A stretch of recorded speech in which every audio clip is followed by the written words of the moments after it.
लाखों वर्षों से इस धरती पर कई रहस्य छिपे हुए हैं, जिन पर से समय समय पर पर्दा उठता रहा है।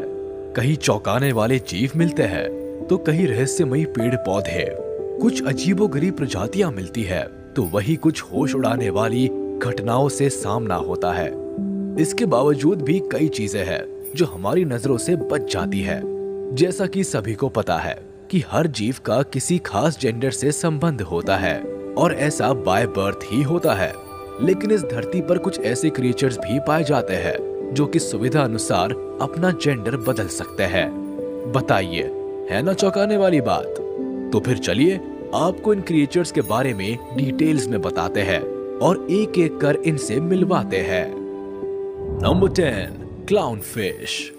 मछलियों से तो हम सभी परिचित हैं, लेकिन इस दुनिया में मछलियों की कई सारी प्रजातियां पाई जाती है जिनके बारे में हम सभी को काफी कम ही जानकारी होती है, खासकर समुद्री मछलियों के बारे में।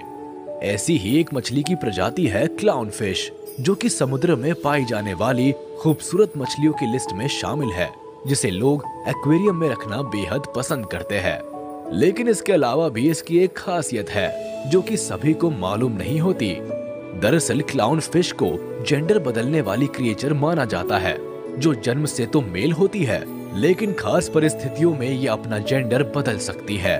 जनरली ये ग्रुप में ही रहती है। इस एबिलिटी का इस्तेमाल ये तब करती है जब इस ग्रुप की फीमेल फिश किसी कारण से एब्सेंट हो जाती है। ऐसे में ग्रुप की मैच्योर मेल पार्टनर खुद को फीमेल में कन्वर्ट कर लेती है और इसके बाद ग्रुप के दूसरे बिगेस्ट मेल को अपना पार्टनर बनाती है ना चौंकाने वाली बात? ये तो कुछ नहीं, आगे अभी कुछ और ऐसे क्रिएचर्स हैं जो इस लिस्ट में शामिल है। Number 9, hoc fish. जेंडर बदलने वाले क्रिएचर्स की लिस्ट में अगला नाम है हॉक फिश का, जो कि ऑरेंज और व्हाइट कलर की होती है। इस कलर कॉम्बिनेशन की वजह से ये दिखने में काफी सुंदर लगती है। इस प्रजाति की ज्यादातर मछलियां इंडियन ओशन और पैसिफिक ओशन में पाई जाती है। अगर जेंडर बदलने की बात की जाए तो इनमें भी क्लाउन फिश जैसा ही बर्ताव देखा जाता है, लेकिन इनमें एक छोटा सा डिफरेंस होता है। दरअसल हॉक फिश के ग्रुप को हारेम कहा जाता है, जिसमें से सभी मछलियां जन्म से ही फीमेल होती है, लेकिन जरूरत पड़ने पर ये मेल में कन्वर्ट हो जाती है। इससे भी खास बात यह है कि इन मछलियों में ये चेंज परमानेंट नहीं होता, यानी जरूरत पड़ने पर ये फिर से फीमेल बन सकती है। बताया जाता है कि ये ऐसा तब करती है जब ग्रुप का मेल मेंबर किसी दूसरी फीमेल फिश के साथ संबंध बनाता है। ऐसे में हारेम की मैच्योर फीमेल फिश खुद को मेल में कन्वर्ट कर लेती है और फिर जरूरत पड़ने पर ये मेल से वापस फीमेल बन जाती है। अब इसे साइंस कहिए या कुदरत का करिश्मा, लेकिन ये हर हाल में अनोखा ही है। नंबर 8, सी बेस। मछलियों की एक खास प्रजाति यूएस के मरीन से लेकर फ्लोरिडा के एरियाज में पाई जाती है। जैसा कि इसके नाम से ही पता चलता है कि ये ब्लैक कलर की होती है, लेकिन छोटी साइज की मछलियां डार्क ब्राउन कलर की होती है। इन मछलियों में रिप्रोडक्शन का समय तब शुरू होता है जब ये 1 से 3 साल की हो जाती है। इन मछलियों की खासियत ये है कि ये प्रोटोजीनस हर्माफ्रोडाइट्स कैटेगरीज की होती है, जो कि जन्म तो फीमेल के रूप में लेती है, लेकिन मैच्योर होते होते मेल बन जाती है। हालांकि मछलियों की इस प्रोसेस को लेकर रिसर्चर्स भी श्योर नहीं है कि आखिर ऐसा कैसे होता है, लेकिन कुछ रिसर्चर्स का ऐसा मानना है कि ग्रुप में मेल मेंबर्स की कमी होने की वजह से मीटिंग की जरूरत को पूरा करने के लिए ऐसा होता है। Number 7, cushion star.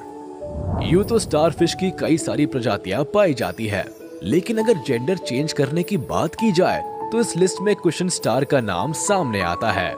इसे एस्टेरिना गिबोसा के नाम से भी जाना जाता है। हालांकि जन्म के समय ये मेल ही होते हैं, लेकिन जैसे जैसे ये मैच्योर होते हैं, इनमें स्पर्म तैयार होना बंद हो जाता है और एग्स का प्रोडक्शन शुरू हो जाता है, यानी ये धीरे धीरे फीमेल होने लगती है। तो है ना बिल्कुल अमेजिंग फैक्ट्स। Number 6, butterfly.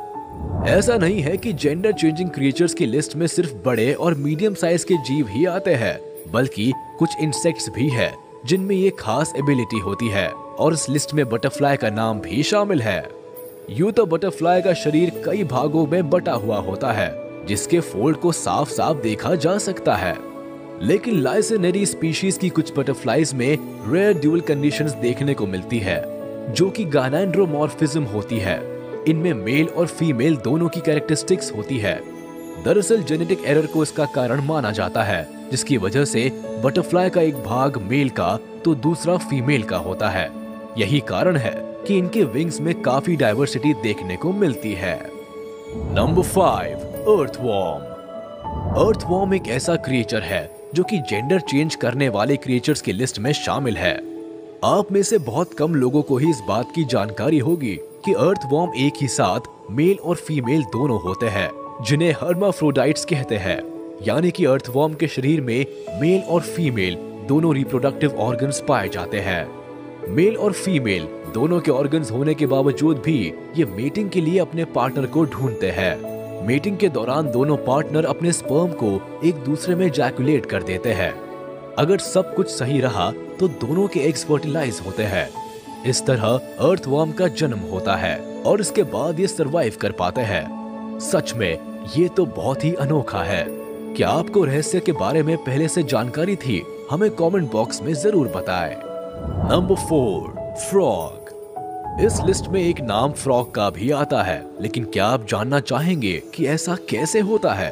तो बता दे कि इसके पीछे का कारण नेचुरल नहीं होता, बल्कि इसके लिए तो एक खास केमिकल को रिस्पॉन्सिबल माना जाता है।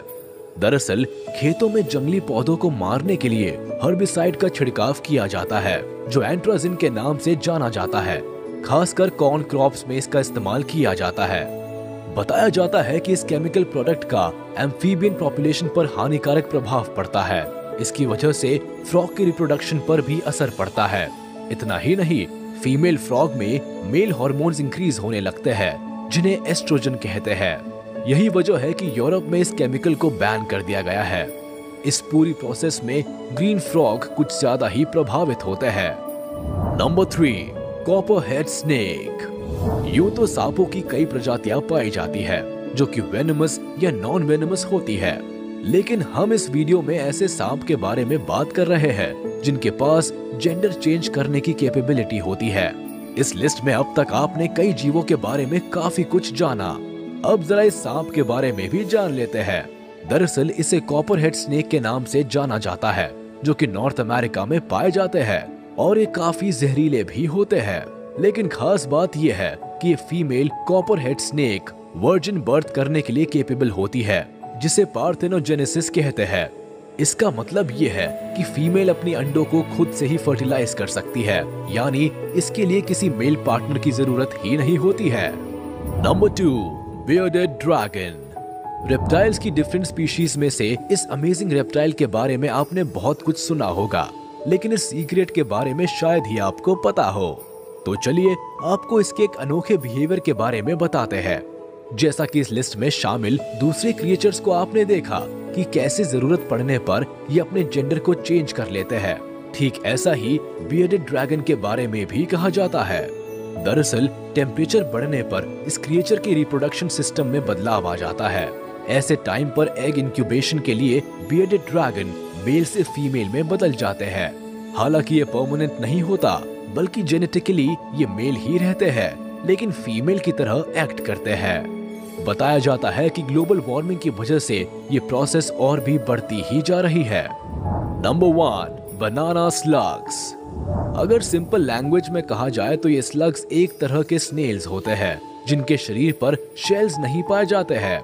लेकिन इस वीडियो में हम बात कर रहे हैं बनाना स्लग्स के बारे में। हालांकि आपको इसका नाम सुनकर थोड़ा अटपटा लग सकता है, लेकिन इसे देखकर आप भी समझ जाएंगे कि इसका नाम बनाना स्लग्स क्यों है। इन्हें शेल लेस मोलस्क भी कहा जाता है।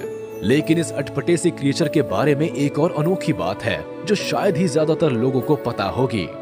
दरअसल इनकी मेटिंग की प्रोसेस भी लगभग अर्थवॉर्म के जैसे ही होती है। इसका मतलब है कि जन्म से ही ये जीव हर्माफ्रोडाइट्स होते हैं, यानी जन्म से ही इनमें मेल और फीमेल जेंडर के रिप्रोडक्टिव ऑर्गन्स पाए जाते हैं और ये सेल्फ फर्टिलाइजिंग के लिए केपेबल होते हैं। लेकिन इंटरेस्टिंग बात यह है कि इसके बावजूद भी ये ब्रीडिंग के लिए दूसरे पार्टनर की तलाश करते हैं। इतना ही नहीं, मेटिंग के दौरान दोनों ही पार्टनर्स प्रेग्नेंट होते हैं। तो ये थे दुनिया के कुछ ऐसे क्रिएचर्स जिनके पास किसी स्पेशल सिचुएशंस में अपने जेंडर को बदलने की एबिलिटीज होती है, जो मेल से फीमेल और फीमेल से मेल बन जाते हैं। तो आपको ये वीडियो कैसी लगी, आप हमें कमेंट बॉक्स में बता सकते हैं।